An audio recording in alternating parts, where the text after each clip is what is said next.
cleaning stuff, you want to be very careful. Now in a restaurant is different. Restaurant, they want you to kind of do everything, but then you want to always ask, am I going to be doing any cleaning? Or what if there's any light cleaning, what is it? Hey, we just want you to mop the store and I want you to leave or clock out after you mopping the store. Okay, fine, maybe I can do that. But with this cleaning, if you're doing janitorial and porter all day as a position, that is like kind of like, it can play a huge psychological role. Okay, so stop doing that and stop stop it. Okay, it's not so good. Okay, that's not really good.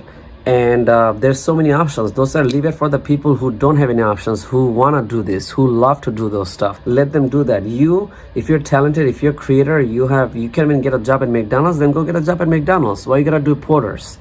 There's people in McDonald's who just work there as a porter, as a cleaner. There's women like that, older woman who works at a McDonald's. I remember one of the McDonald's, there's a 2 handicapped women, and those 2 handicapped women only do all day. They live there, they come here for no reason, and they'll just clean all day. So let them, and then if you work in a hospital, you have to clean up homeless people, poop, abscess, pus, disgusting stuff. You don't know what they're going to tell you to do. They can give you even 55 per hour. But again, there's so many jobs for even 100 per hour.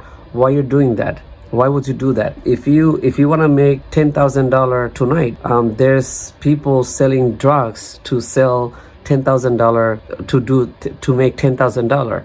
But there's a many millions and thousands of men and women deciding not to make that $10,000 in one day by selling drugs. You deciding not to do porter because you have options. Very simple. So I don't know what's up. Like, there's people do that. There's people do that, and there's a certain culture do that a little extra. And a certain culture will never do that.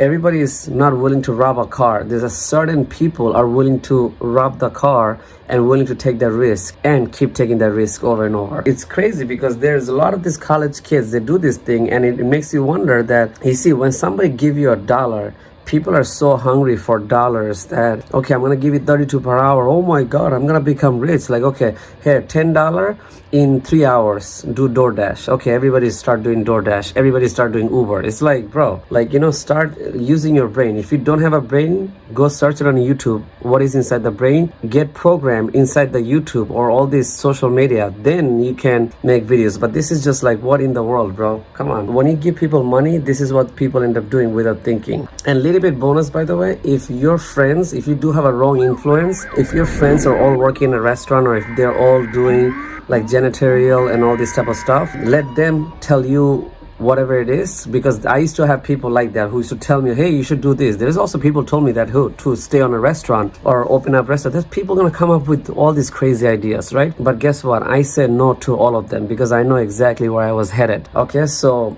when people tell you to do certain thing like that, kind of please double check yourself. And by the way, you think I'm gonna tell you to, hey, go ask your friends or family? They don't even know what is good for you. So you know what? The best tools you have, the best parents is either me, or you can hire me as a mentor. That is the best person you have. You want some straight up answer? I tell you right in your face. Hire me as your mentor, please. Okay, next one is this. Look, next one is careful when you work in an office, 9 to 5, you think 9 to 5 is a very good job. In many cultures, they think working in the office is like a huge thing, But when you come to US or other developed country, and then when you do get a job, like, oh my God, I got a desk. Like, that's it, my life is, that's it, I'm successful.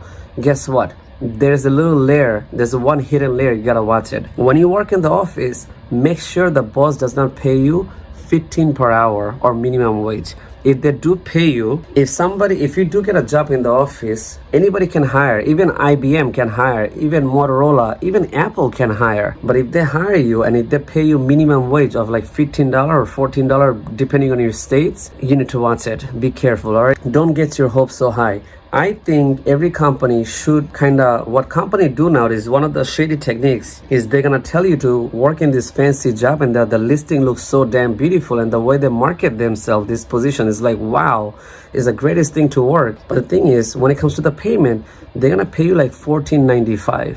You know, Victoria's Secret is the best options like that. Victoria's Secret gonna take you in, and it's like, wait, you're Victoria's Secret, you should be paying a little bit more, right? No, they don't. On a retail, depends what part of Victoria's Secret. Are you a Victoria's Secret model?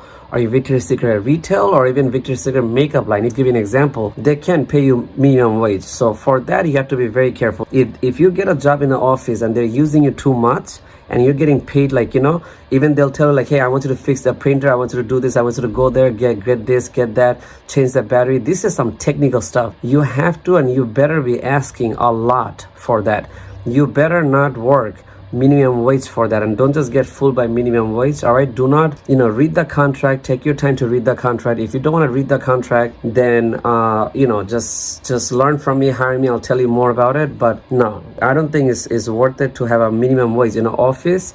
Even the office with the lowest job, like if they tell you to do a data entry, depends, but for 4 hours, 3 hours. But listen, if they're asking, because look, work's gonna pile up, they're gonna tell you to do more and more stuff. They can definitely give you 20 to 30 or 40. That 20 is still questionable nowadays. No, 30 or 40 might make sense, like it might make you like a good job. But or if they say, hey, I want to give you a minimum wage in the first 2 weeks to see how it is, or 3 weeks, maybe you can say yes.